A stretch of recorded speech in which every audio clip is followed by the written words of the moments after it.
Nuevamente para el Rojo Vivo, esta vez con el compañero Omar de Venezuela y yo desde aquí, desde Argentina, Damián, para hablar sobre la realidad latinoamericana, la realidad internacional, eh, sobre todo, fundamentalmente, de lo que nos interesa, que es la lucha de clases y lo que todo aquello digamos, significa un avance en los intereses de los pueblos oprimidos. Em, Recientemente en Venezuela hubo acontecimientos políticos importantes. Omar, ¿nos querés hacer una introducción, un ayornamiento desde un punto de vista de clase sobre la situación? Sí, bueno, el mes pasado el gobierno, el Estado, el gobierno autoritario de Maduro hizo un evento electoral que se supone elegía a los gobernadores de los estados de Venezuela, que son 23, y eh, a los parlamentarios de la Asamblea Nacional. Ese evento electoral convocó llamó a la abstención el liderazgo opositor principal, María Corina Machado, pero participaron distintos sectores opositores, entre ellos el ex candidato presidencial Capriles Radosky y el exgobernador del estado Zulia, Manuel Rosales. En este evento electoral hubo una ínfima participación de alrededor del 20-25% del registro electoral. Tanto así que el gobierno, a través del Consejo Nacional Electoral que controla, se tuvo que inventar una fórmula llamada electores activos para decir que la participación había sido del 54%. Claro, ellos no dejan claro cuál es la fórmula para ellos decir que son electores activos y cuáles son electores no activos. Lo que sí es que en un registro electoral de más de 22 millones de habitantes, más de 22 millones de registrados, una elección que no llegó a 5 millones, 4 millones y tanto de votos, de electores, nos da cuenta de un registro de menos del 25% de participación. Eh, Centros electorales vacíos, porque la gente sigue entendiendo que tenemos un sistema electoral que no elige, que la gente no elige, la gente vota pero no elige, porque después del fraude electoral del 28 de julio del año pasado, cuando Nicolás Maduro se robó las elecciones, en las cuales fue derrotado por el candidato de la oposición de derecha, Edmundo González, la gente tiene claro que vota pero no elige. Entonces por eso una enorme abstención, más allá de la convocatoria no de María Corina Machado. En el marco de eso, el gobierno logró más del 80% de los votos, pero con una muy baja participación, que no llega ni al 25% de los inscritos en el registro electoral. Eso con las cifras oficiales, que son bastante cuestionables después de que el CNE el año pasado presentó unas cifras oficiales en las cuales nunca fueron ratificadas con actas ni fueron auditadas, ¿no? En el marco de ese evento electoral, el gobierno desarrolló una represiva que detuvo a un conjunto de activistas y dirigentes políticos opositores, entre ellos Juan Pablo Guanipa, pero también activistas de derechos humanos como Eduardo Torres. Y en los últimos tiempos, después incluso de ese evento aparentemente electoral, el gobierno empezó a meter preso, pero a economistas que vienen dando cuenta de la depreciación del bolívar y de la inflación. Entonces, el gobierno dice que mencionar otra cotización del dólar que no sea la oficial es un delito. A pesar de que en Venezuela está eliminada la ley del ilícito cambiario, pero el gobierno de facto. Y entre los economistas que ha detenido está Rodrigo Cabezas, que fue ministro de Economía o de Finanzas de Hugo Chávez. Tiene ya más de 10 días desaparecido, porque aquí en Venezuela están deteniendo personas sin ser presentadas a tribunales. Ese es último evento electoral, y el gobierno aprovechando ese alto nivel de extensión, convocó rápidamente unas elecciones municipales para seguir haciendo elecciones que solo les sirve para nivel internacional, para que las bases chavistas a nivel internacional crean que en Venezuela hay elecciones y la gente de verdad vota y elige al mismo tiempo, ¿no? Ustedes lo sabrán porque en Argentina hay una gran izquierda, un sector de la izquierda esa llamada independiente, un sector del kirchnerismo que todavía defiende el chavismo o defiende a Maduro todavía, que tiene las manos manchadas de sangre, por cierto, del pueblo venezolano. Eh, Eso es como que hay venezolanos que este sectores de izquierda o del kirchnerismo les molesta que haya venezolanos que defiendan a la represión de Milei. Bueno, vemos venezolanos que nos molesta que ellos defiendan la represión brutal de Maduro. Estas elecciones municipales ha generado una crisis o discusiones internas del chavismo, porque los candidatos eran supuestamente elegidos por las bases, pero al final de cuentas después fue la Dirección Nacional del PSUV, el partido oficialista, que designó los candidatos unilateralmente, es decir, Diosdado Cabello, fue lo que las anunció. Y en algunos estados del país en algunas ciudades del país, esto ha generado protestas de incluso bases oficialistas que dicen que le están imponiendo los candidatos. Es decir, el virtual partido único de la dictadura, que es el PSUV, tiene crisis interna porque la base cree ilusamente que nos quitó la democracia a todo el país, no se le iba a quitar a ellos. Es decir, si le quitó los derechos políticos al resto del país, que votamos por presidentes o por alcaldes, nos quitaron todos los derechos políticos, es decir, si la dictadura clausuró la soberanía popular para elegir cargos, es para todos, incluso para las bases del chavismo más oficialista. Entonces eso es en tema, por ejemplo, electoral. Y la respuesta que sigue siendo brutalmente represiva del gobierno ante cualquier disidencia opositora de distintos ámbitos, del chavismo crítico como de Rodrigo Cabeza hasta de la oposición de derecha como Juan Pablo Guanipa. Bien, aquí en Argentina hubo elecciones legislativas y hubo un proceso similar de muchísimo nivel de abstención. Acá las elecciones, por una cuestión de especulación electoral, no son, digamos, en el mismo momento en todo el país, sino que las van acomodando, o sea, los gobernadores pueden fijar fechas particulares. eh, en relación a si les conviene o no vincularla a una elección más nacional o cuidar, digamos, la quinta propia. Pero así todo hubo un altísimo nivel de abstencionismo, niveles históricos. ¿Es posible que este nivel de abstencionismo allá en Venezuela lo podemos interpretar como de alguna manera una forma de resistencia vinculada o que queda, digamos, de lo que fueron las movilizaciones al principio? Porque, bueno, el gobierno reprimió brutalmente las movilizaciones. Definitivamente es una muestra de rechazo, porque también hay que puntualizar que el aparato del Estado presiona a los trabajadores públicos y presiona a la gente que recibe ayudas asistenciales para que vayan a votar. Así voten por quien sea. Es decir, así será el nivel de abstención que el gobierno presiona para que haya gente que vaya a votar y los centros electorales no se vean tan vacíos, aunque se vieron muy vacíos ese día, o el, la abstención no sea tan alta. Entonces sí, la gran abstención es un rechazo a un régimen político dictatorial que le confiscó al pueblo venezolano su derecho a elegir, al menos en medio de una democracia burguesa, a sus gobernantes.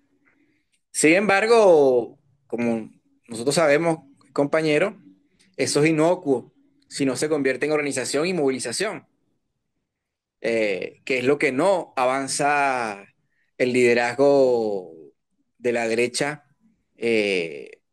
encabezado de Margarita Machado, que se queda en un llamado a la abstención. Y el otro sector, el sector de Gabriel Radosky, se queda en un llamado a votar que es igual de inocuo. Es decir, la opción no es votar o abstenerte. Esas no son las únicas dos opciones. La opción real es organizarnos y movilizarnos. Es la única forma de lograr un cambio político y un cambio gubernamental en Venezuela. Pero las derechas que son dominantes en el espectro opositor eh, les camotean a la población que piensen en esa posibilidad.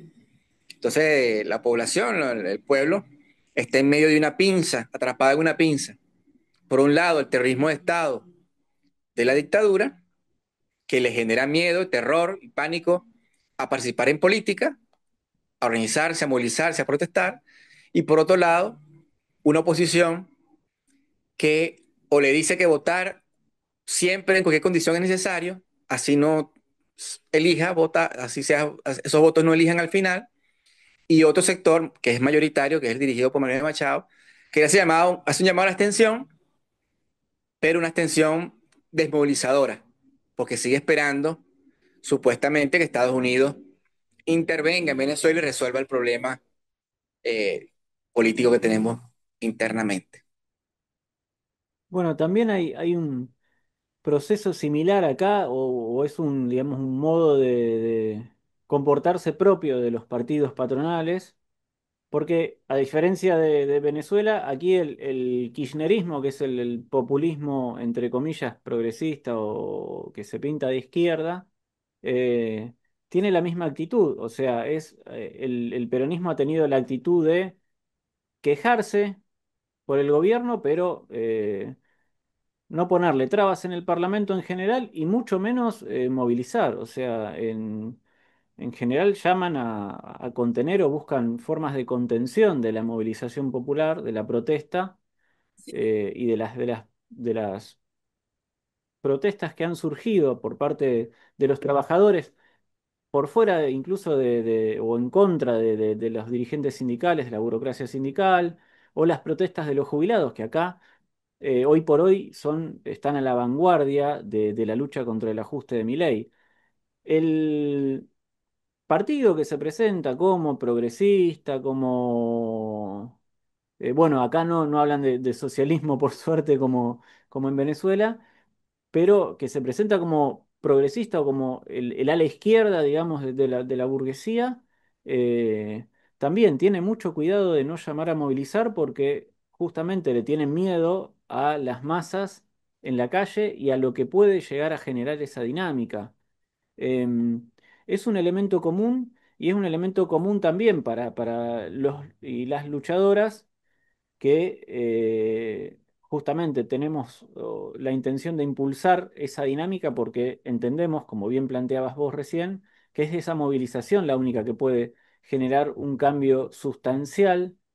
Y en ese punto también es muy importante, me parece a mí, es una cuestión de principio absoluto lo que mencionaste sobre la complicidad, el silencio cómplice del kirchnerismo con respecto a las atrocidades que comete la dictadura venezolana. Hay una compañera eh, de los sectores eh, opositores por izquierda al gobierno de Maduro, que dice que la inmensa mayoría de los sectores progresistas, nacional populistas y de izquierda, incluso de América Latina, han convertido a Venezuela en un no lugar, algo que no existe. Es decir, han preferido darle la espalda a Venezuela, es decir, en el sentido de que no existe para ningún tipo ni para apoyarla, ni para rechazar la situación que padece el pueblo venezolano.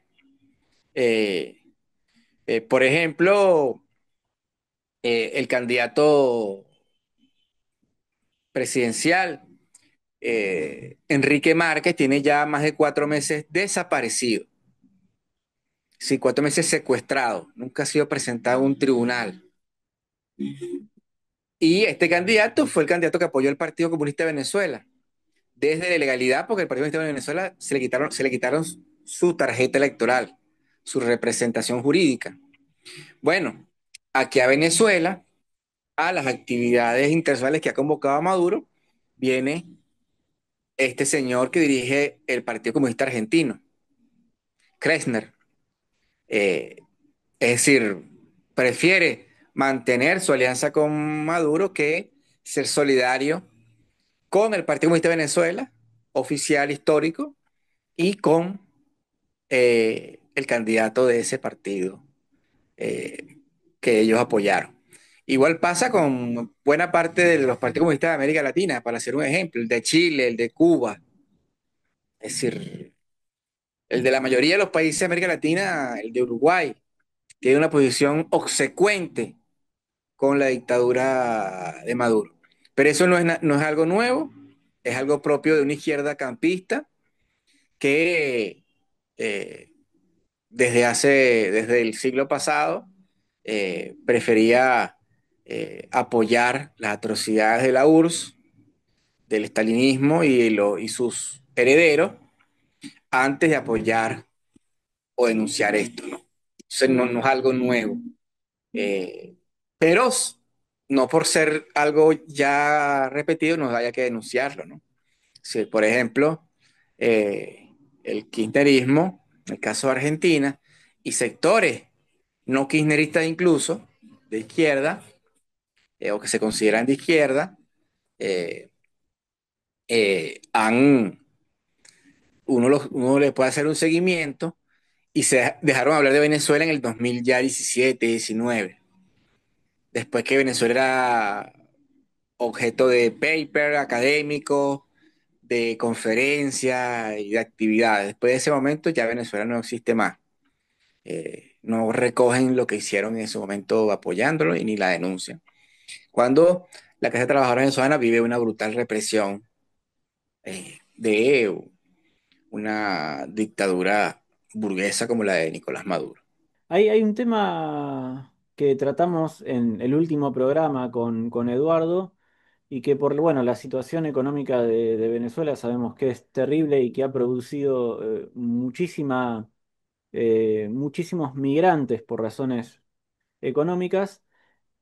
¿Hubo repercusiones en este aspecto en las medidas de Donald Trump en Estados Unidos sobre inmigrantes? Bueno, fue sobre los inmigrantes en general, pero en el caso de migrantes venezolanos, ¿hubo repercusiones? ¿Sabés algo de si algunos fueron partícipes de las protestas en Los Ángeles, sobre todo? Es un tema muy importante para debatirlo desde Venezuela, porque la oposición, dirigida por Correa Machado, ha asumido este discurso de Trump de que los migrantes son un problema de seguridad, de seguridad nacional para los Estados Unidos y que ha vinculado a la migración, ha criminalizado a la migración venezolana como que todos fuesen miembros de esta banda criminal llamada el Tren de Aragua. Y entonces se dice directa o indirectamente, se pone en entredicho la condición de los migrantes venezolanos. En ese sentido, hay que recordar que el gobierno de Joe Biden había aplicado un parole humanitario, es decir, lo que llaman un TPS, una protección a los migrantes venezolanos que se puedan acoger en Estados Unidos, y eso les permitía permanecer en Estados Unidos en el marco de que el Estado estadounidense decía que había una situación de excepción en Venezuela que impedía que estos migrantes pudieran volver a Venezuela en las condiciones actuales políticas y económicas. Bueno, Donald Trump, el gobierno de Donald Trump eliminó esta protección legal a los migrantes venezolanos, aduciendo, para que ustedes vean, que ya se había acabado esa situación de excepcionalidad. Es decir, que Venezuela se había arreglado, pues, que ya era posible regresar a Venezuela. Y los sectores de la oposición de derecha han callado ante esta actitud de Trump hacia la migración venezolana y siguen con la idea de que los migrantes venezolanos son un problema para los países que la reciben y por lo tanto hay que hacer una acción militar en contra de Maduro para que no siga habiendo migrantes venezolanos. Miren la solución que ellos proponen, una cosa estrafalaria, ¿no? Entonces, ha habido una fisura en sectores opositores que han venido cuestionando a Trump y cuestionando que el liderazgo opositor dirigido por o representado por María Corina no haya denunciado estas acciones de Trump. Entonces, esto ha generado una disputa entre muchos opositores porque ha habido venezolanos que han participado en las protestas en California, sobre todo, y ha generado que otros opositores venezolanos, más vinculados a la ultra mayamera, digan que son infiltrados del chavismo, supuestamente en Estados Unidos, que son eh, que desprestigian a la migración venezolana, porque en vez de ir a Estados Unidos a trabajar, van a protestar, y incluso que por qué no se quedaron en Venezuela protestando en contra de Maduro. Es decir, sí, ha habido mucha repercusión, pero además ha habido repercusión en otros casos. Por ejemplo, hace 2 días asesinaron a una migrante venezolana en Chile, en medio de un conflicto vecinal, porque aparentemente la migrante venezolana tenía la música muy alta y un vecino chileno le protestó y le dio y la asesinó con un disparo. Eso también ha generado un debate, sobre todo en redes sociales, que es el único espacio de sociabilidad actualmente en Venezuela, porque en la calle se habla muy poco de política por el miedo, eh, en el sentido de que es una consecuencia, a lo mejor indirecta, de toda esta criminalización de la migración venezolana, de que son delincuentes, de que son del Tren de Aragua, son problemas de seguridad, que son infiltrados de Maduro y esto y lo otro. Entonces sí ha generado mucha repercusión porque ha habido venezolanos que han salido a protestar en Estados Unidos y han salido a rechazarlo. Porque los migrantes venezolanos tienen un problema, compañero. Muchos migrantes venezolanos no tienen a dónde regresar, no solo por situación económica, sino por situación política. Muchos de los migrantes venezolanos que están en el exterior eh, tienen muchas dificultades, tendrían muchas dificultades si regresan a Venezuela, iguales o peores de las que los que vivimos en Venezuela. Es como que en los años 70 obligaran a muchos migrantes argentinos a volver eh, a Argentina en medio de la dictadura terrorista de Videla y compañía. Me parece que esto que sucedió un poco lo que contabas de las elecciones, de estas elecciones, pseudoelecciones en Venezuela y lo que está sucediendo aquí con el kirchnerismo, las elecciones en México muestran todas un retroceso, como más que un retroceso, yo diría una crisis profunda probablemente del populismo que, digamos, en una situación económica en general que no es favorable, no tiene respuestas para los trabajadores digamos, y no tiene otra respuesta que los gobiernos llamados de derecha, más que el ajuste, digamos. De hecho, la misma Cristina Fernández aquí en Argentina ya estaba planteando eso antes de que se diera esto del fallo judicial, pero en plena campaña electoral ya estaba hablando de reforma laboral, de eh, otra serie de medidas que, con otras palabras, se vinculaban mucho o tenían muchas similitudes al plan que está aplicando Milei. Así que me parece de suma importancia continuar debatiendo y denunciando estas políticas y sobre todo desde los sectores luchadores y de la izquierda más consecuente, solidarizarnos con los trabajadores y el pueblo venezolano y denunciar esa dictadura atroz que hoy por hoy, como bien decías vos, muchos sectores progresistas e incluso que se autoproclaman de izquierda, eh, no quieren hacer. Siempre pedir ese planteamiento que es central, ¿no? Que es de que cada espacio en que se pueda exigir la libertad inmediata y plena de los presos políticos en Venezuela. entre los cuales hay por lo menos 5 adolescentes presos políticos todavía, y entre los cuales hay muchos trabajadores y trabajadoras y activistas de derechos humanos. Hasta que las venezolanas y los venezolanos no podamos eh, liberar a una buena parte de esos presos políticos, va a ser difícil que podamos derrotar a la dictadura de Maduro.